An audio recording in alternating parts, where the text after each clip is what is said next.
La première des choses, c'est des thématiques différentes, à savoir que la mer, elle a inspiré l'imaginaire de l'homme depuis de tous les temps. Odyssée, Homère, les grands créateurs célèbres dans la musique, dans la chanson, dans la peinture, dans le cinéma, dans le théâtre, dans les opéras, tous ont bénéficié de cette muse pour vraiment découvrir leur talent. Et ils doivent remercier la mer qui a fait naître en eux leur talent. Merci la mer. Alors la première chose, c'était qu'on voulait préparer l'albatros de Rimbaud, mais finalement, l'albatros est envolé et il est venu se poser directement sur le port d'Amsterdam, où il a rencontré Brel, ce grand navigateur qui adore la mer, qui est poète et interprète du port, de la mer, des hommes et des compagnons d'équipage, des grandes beuveries qu'il rencontre et qu'il côtoie au milieu des huées. Aïe à Salemi, dans le port d'Amsterdam.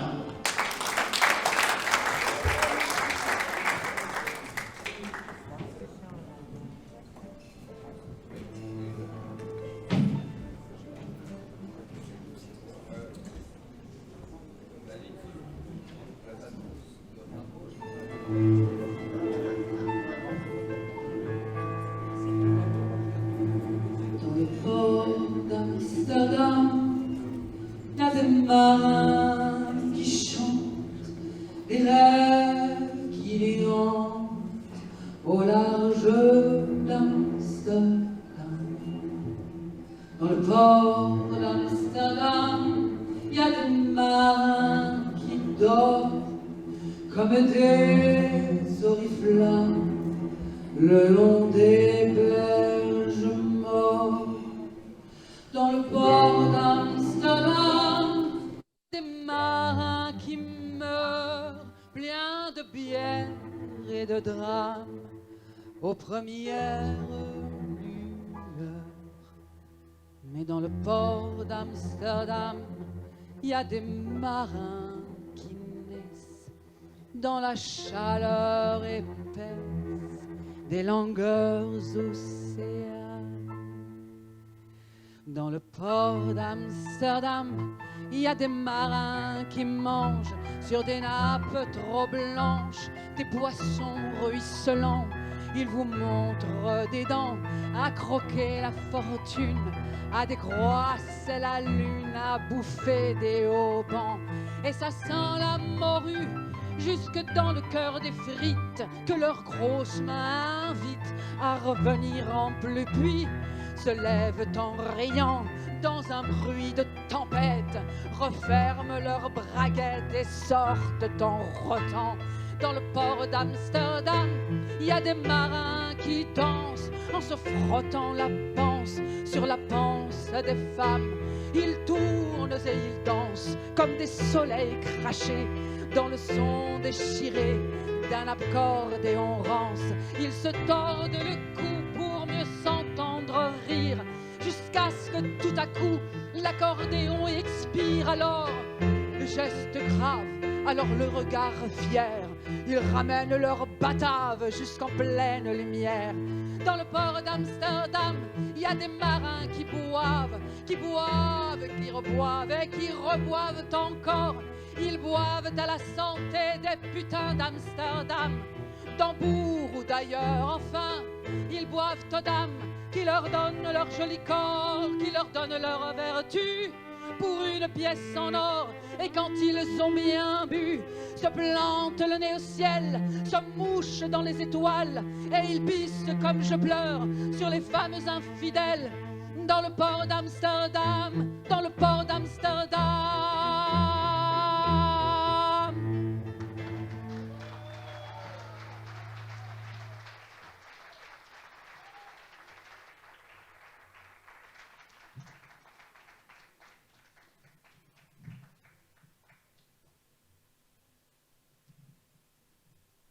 Une thématique importante quand on parle de la mer, c'est qu'elle semble véritablement nous révéler être le miroir de notre destinée humaine, à savoir ses émotions, Elle est houleuse, elle est calme, elle est tempête, elle est orage, elle est peine, elle est plaisir. Elle est tout ce que nous vivons dans notre existence. Et cela nous donne véritablement cette proximité amoureuse qu'on a pour elle. Elle transmet par ses humeurs ce que nous vivons dans notre existence. Et l'écorché vif qu'est Rimbaud, qui a véritablement rendu cette métaphore tellement forte dans le bateau ivre, qu'on peut véritablement dire la mer, comme disait Flaubert, Madame Bovary, c'est moi, la mer, c'est moi. Merci. Le bateau ivre.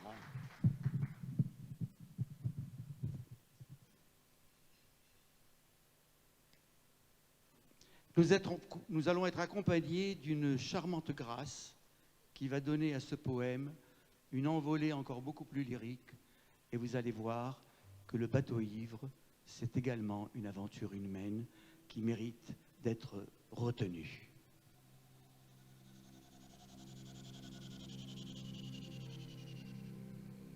Comme je descendais les fleuves impassibles, je ne me sentis plus guidé par les haleurs. Des peaux rouges criards les avaient pris pour cible, les ayant cloués nus au poteau de couleur.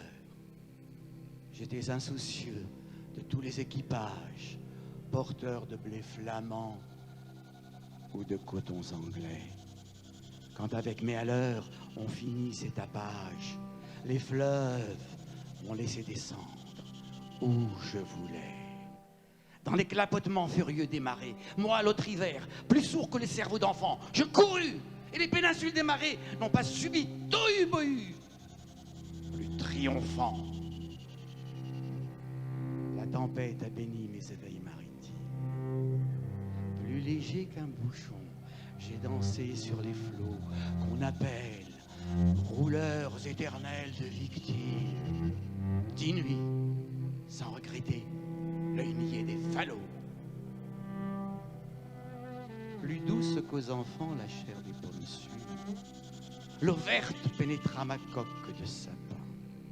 Et des taches de vin bleu, ces dévomissures me lava, dispersant gouvernail et grappin.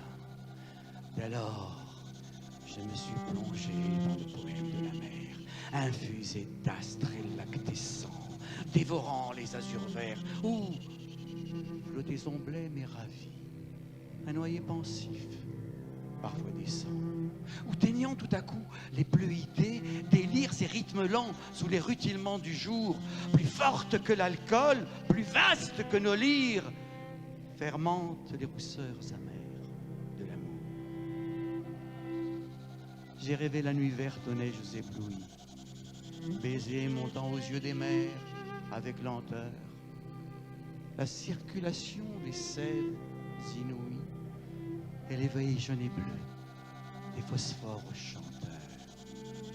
J'ai vu des archipels sidéraux et des îles. J'ai vu le soir, j'ai vu.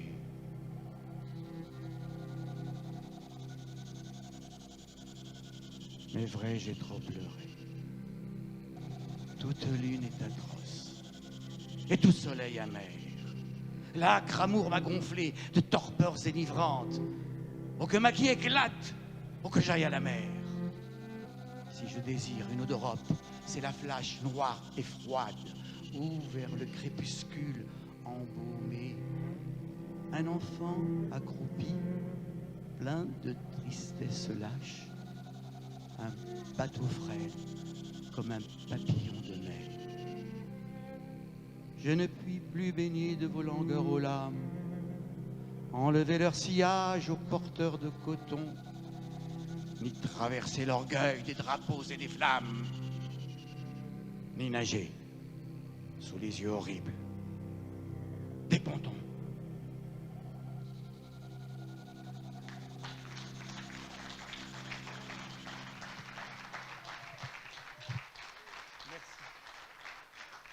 C'était un fragment, bien sûr, pas tout le poème, parce qu'on en aurait eu pour une demi-heure. Bien sûr, il y a cette idée que la mer,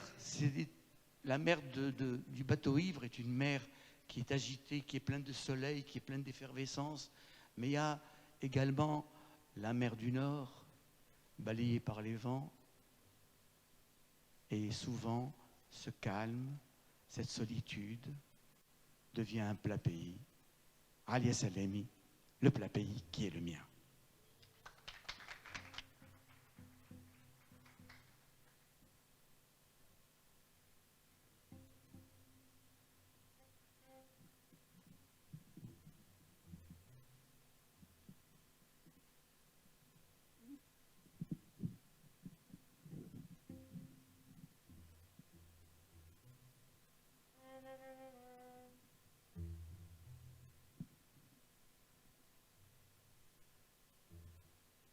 Avec la mer du Nord pour dernier terrain vague et des vagues de dunes pour arrêter les vagues et de vagues rochers que les marées dépassent et qui ont à jamais le cœur à marée basse, avec infiniment de brumes à venir, avec le vent de l'Est, écoutez-le tenir, le plat pays qui est le mien, avec des cathédrales pour unique montagne et de noirs clochers comme mâts de cocagne, où des diables en pierre décrochent les nuages, avec le fil des jours pour unique voyage et des chemins de pluie pour unique bonsoir, avec le vent d'ouest, écoutez-le vouloir, le plat pays qui est le mien, avec un ciel si bas qu'un canal s'est perdu, avec un ciel si bas qu'il fait l'humilité, avec un ciel si gris qu'un canal s'est pendu, avec un ciel si gris qu'il faut lui pardonner, avec le vent du Nord qui vient s'écarteler, avec le vent du Nord, écoutez-le craquer, le plat pays qui est le mien,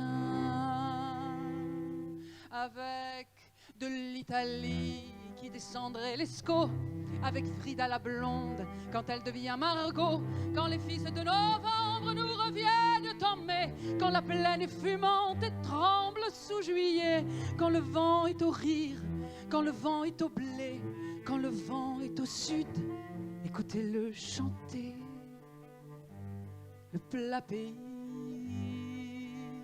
qui est le mien.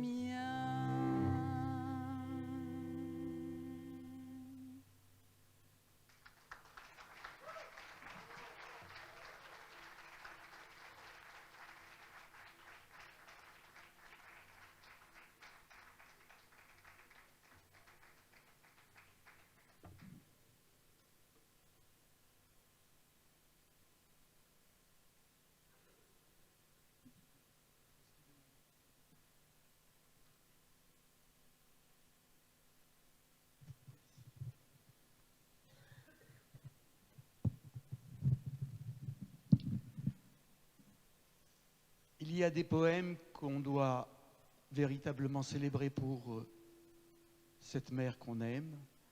Et Paul Valéry a écrit Le cimetière marin, qui rend compte véritablement de la destinée humaine, pas dans l'existence, mais après son existence, cette élévation de l'être qui va devenir également une transcendance.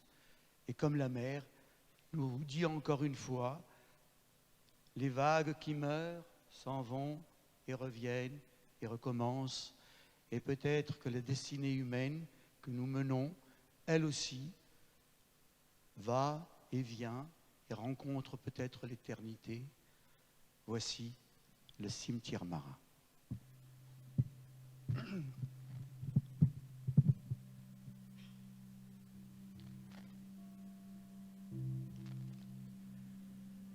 Ce toit tranquille où marchent les colombes, entre les pins palpites, entre les tombes, midi le juste, y compose de feu. La mer, toujours recommencer. Ô récompense, après une pensée, qu'un long regard sur le calme des dieux. Quel pur travail de fins éclairs consume, main diamant d'imperceptible écume, et quelle paix semble se concevoir, quand sur l'abîme un soleil se repose, ouvrage pur d'une éternelle cause. Le temps scintille et le songe est savoir.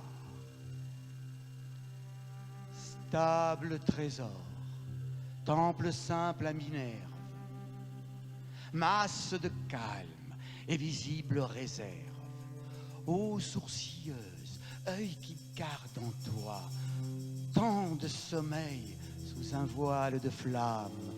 Ô mon silence, édifice dans l'âme, mes combles d'or aux mille tuiles, toi. Temple du temps qu'un seul soupir résume, à ce point pur, je monte et m'accoutume, tout entouré de mon regard marin.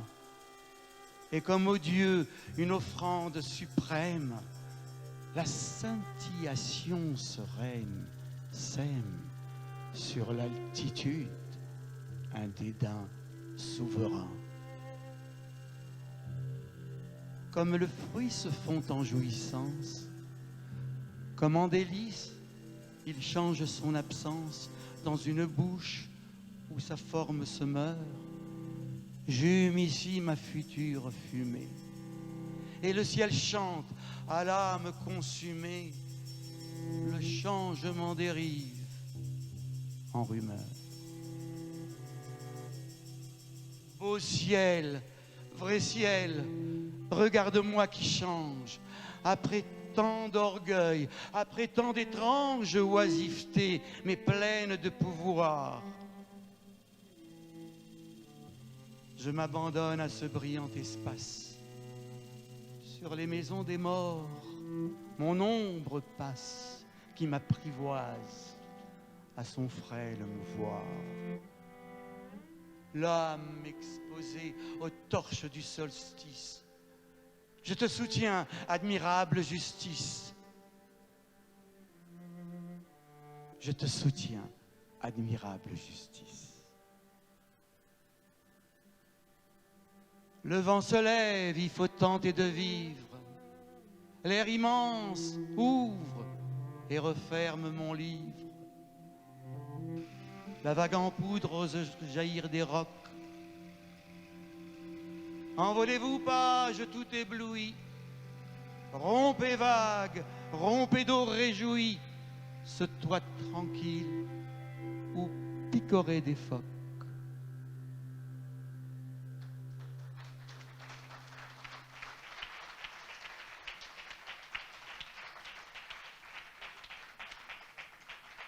Nous allons maintenant passer un moment lyrique, après cette envolée vers les cimes, la visite maritime. Nous allons maintenant avoir le plaisir de voir un baryton, un jeune baryton, vous chanter Une île de Serge Lama, qui est une chanson autour d'une femme bien aimée qu'on a quittée et qu'on a hâte de retrouver et qui est comparée à une île. Voici Mohamed Amin Bouhlel, qu'on applaudit très fort.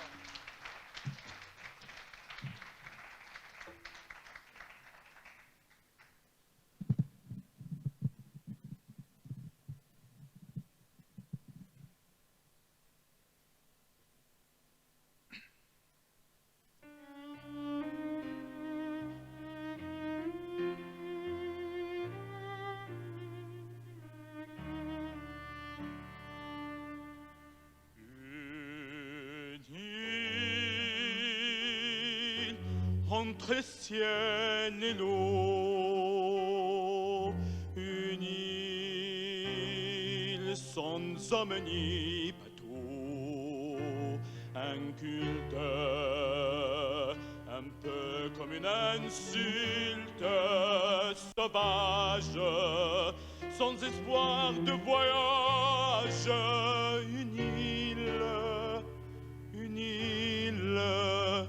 entre le ciel et l'eau. Ce serait là, face à la mer immense, là sans espoir d'espérance, tout seul face à ma destinée, le seul coup-cœur d'une forêt. Ce serait là de ma propre défaite, tout seul sans espoir de conquête, que je saurais enfin pourquoi je t'ai quitté, moi qui n'aime que toi. Une île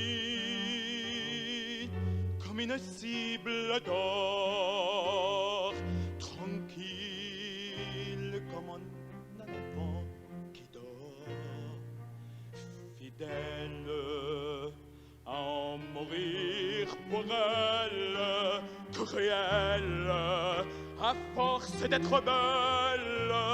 Une île comme un enfant qui dort. Ce serait là, face à la mer immense, là pour venger mes vengeances, tout seul avec mes souvenirs, plus seul qu'au cœur de mourir. Ce serait là de ma propre défaite, ce soir sans espoir de conquête, que je saurais enfin pourquoi je t'ai quitté, moi qui n'aime que toi. Une île entre le ciel et l'eau, une île sans homme ni bateau, un culte un peu comme une insulte sauvage, sans espoir de voyage, une île, cette île, mon île, c'est toi.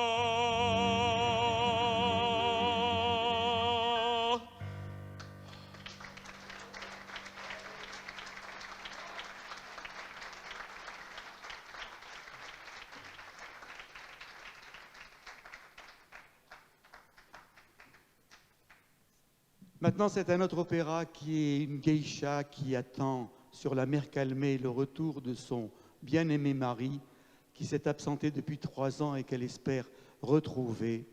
Madame Butterfly, la mer calmée, Alia Salemi.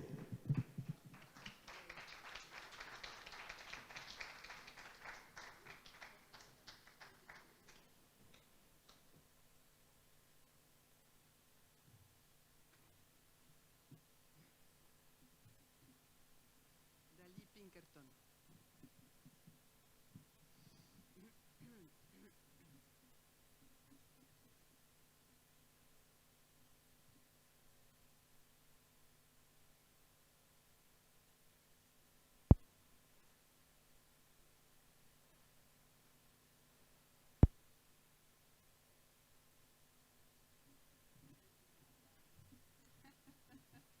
Nos 120 musiciens derrière sont prêts.